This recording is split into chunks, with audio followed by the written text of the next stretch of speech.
আলহামদুলিল্লাহি ওয়া কাফা ওয়া সালামুন আলা ইবাদিহিল্লাযিনা ইসতাফা আম্মা বাদ।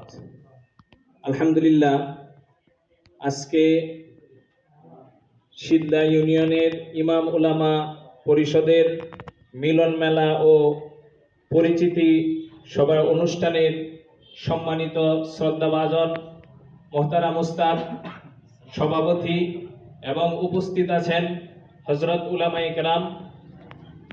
আসলে এখানে বক্তব্য দেওয়ার তো কিছু নেই।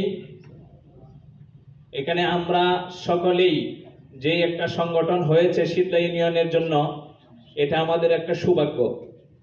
আর দেখা যায় আমরা এক একজন এক এক জায়গা, আমরা একজন আরেকজনকে চিনি না, একজন আরেকজনের সাথে কোনো পরিচয় নেই। এটার মাধ্যমে আমাদের পরিচিত লাভ হচ্ছে, আলহামদুলিল্লাহ, আল্লাহ শুকর। আমরা যদি সকলেই ঐক্যবদ্ধভাবে এক হয়ে কাজ করি, ইনশাল্লাহ আমাদের দ্বারা যে কোনো কাজ করা সম্ভব।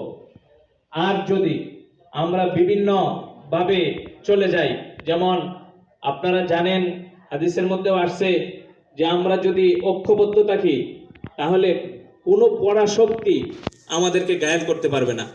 আর যদি আমরা এক একজন এক এক ভাবে থাকি তাহলে যে কোনো মুহূর্তে আমাদেরকে থাবা দিতে পারে। এই জন্য আমি আমাদের সমস্ত উলামায়ে কেরামদের কাছে উদারত আহ্বান এটাই রাখবো যে আমরা যেইভাবে ঐক্যবদ্ধ হয়ে মুরব্বীদের পরামর্শ অনুযায়ী কাজ করতে পারি, এই মন মানসিকতা নিয়ে আমরা এখান থেকে বিদায় নিব ইনশাআল্লাহ।